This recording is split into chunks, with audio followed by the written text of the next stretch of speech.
If this were 1820, you might say, well, what can he really do? But it isn't. It's 2009, and he can essentially start something that would blow up the world.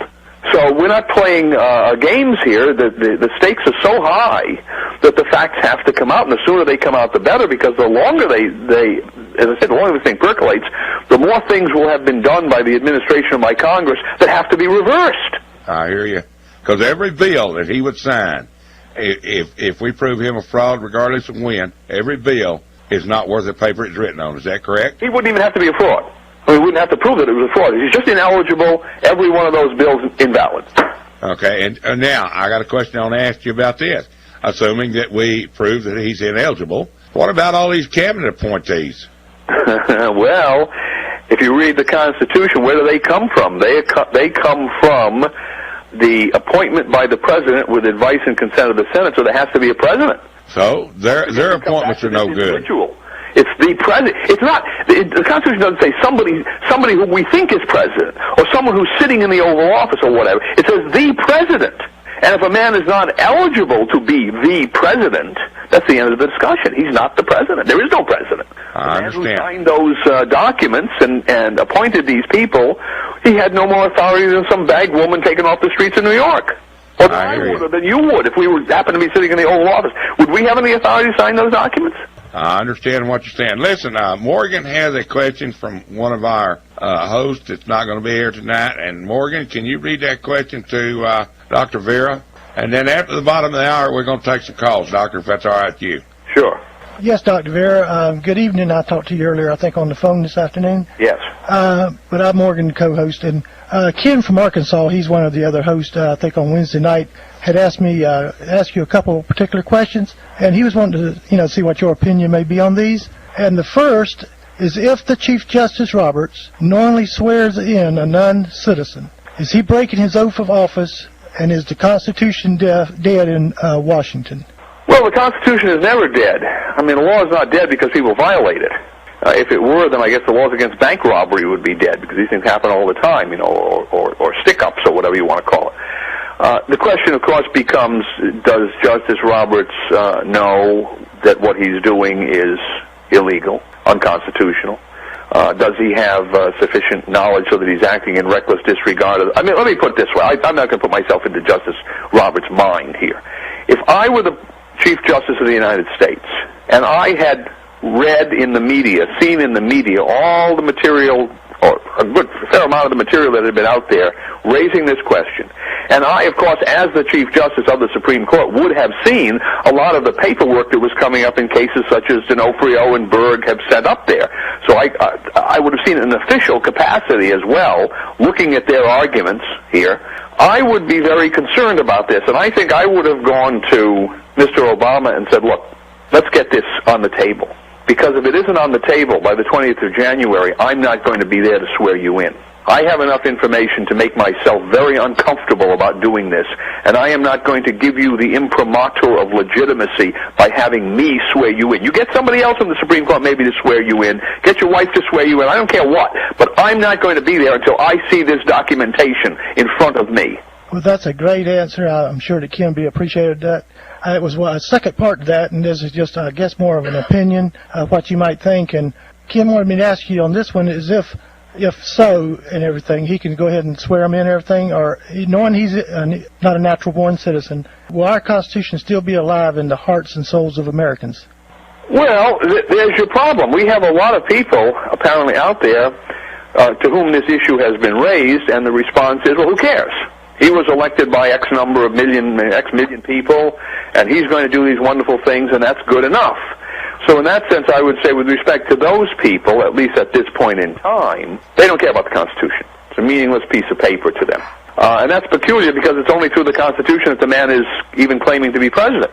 Right? It wasn't the Archangel Michael that came down and touched him with the flaming sword and made him president.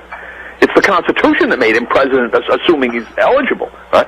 So I don't see how anyone in his right mind can say, well, this part of the Constitution that puts the man in the office is good, but the rest of the Constitution that might make him ineligible is bad. But on the other hand, those other people, such as myself, simply say, okay, what this shows is we have a big problem. We have a society that's about to drift into true lawlessness. Because when the supreme law of the land is treated as ineffective, let's not say null and void, but simply ineffective across the board here, that these folks who get into public office can pretty much do anything they want, then why is the general population going to go along with this? Why can't the general population do anything it wants? If the law doesn't apply to the public officials, it doesn't apply to the average citizen either, thank you very much.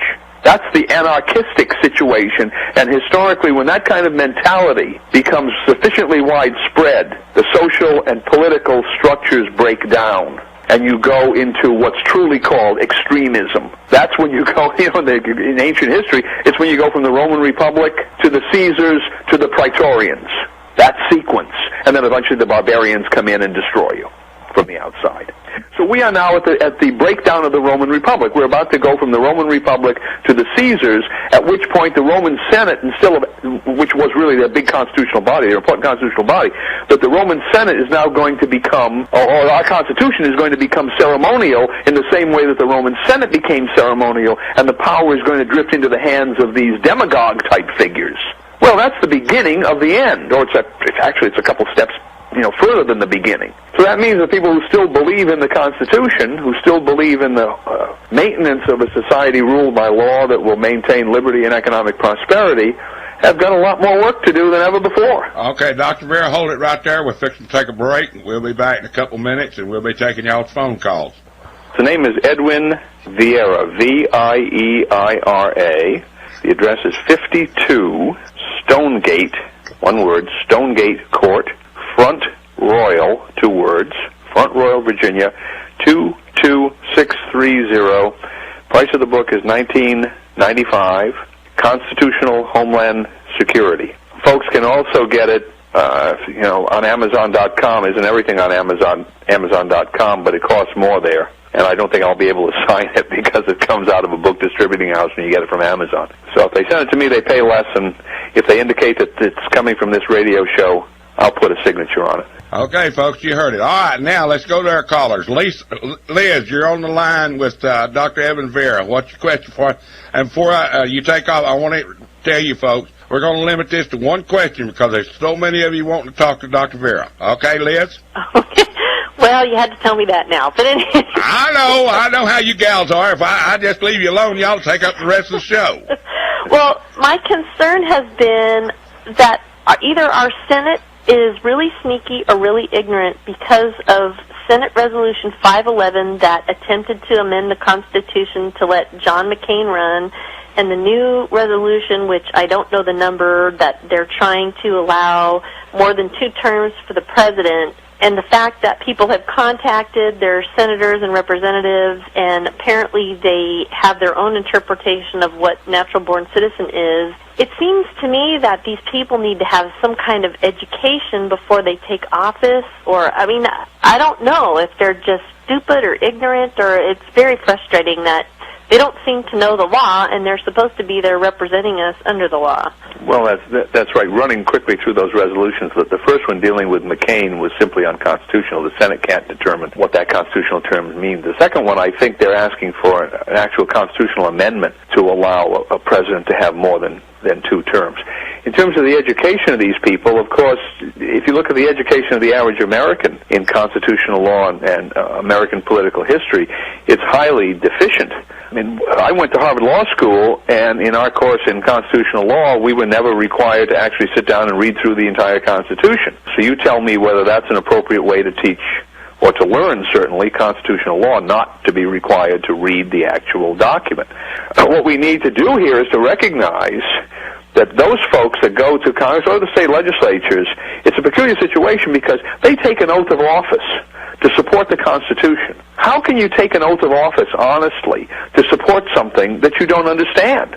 Grave difficulty, very grave difficulty. All right, Liz, we thank you for that call. Let's move on down here to Terry. Terry, you're on the line. What's your question for Dr. Vieira? Good evening, Ed. Dr. Vieira, I just want to acknowledge that I hold you in high esteem, sir. Thank you. I really have a series of questions, but I'll try to capture it in one so that you can just talk about one subject. Right. I want to talk about the Continental Congress, the possibility of that to address the denials of responses to petitions of redress And specifically, sir, there's hundreds of people across the country right now trying to determine as to whether or not they would like to serve as a delegate in a Citizens Continental Congress as presented through Bob Schultz and We the People. I know that you have had some contact with him in the past. Sure. And we are, and I say we because I believe I'm speaking for others that are listening tonight, wanting to know whether this is the best route to go and a good way for the many different factions on the Internet to try to channel the forces in through one thrust, if you will, instead of being splintered out there and not serving any purpose, but to actually have an impact. Do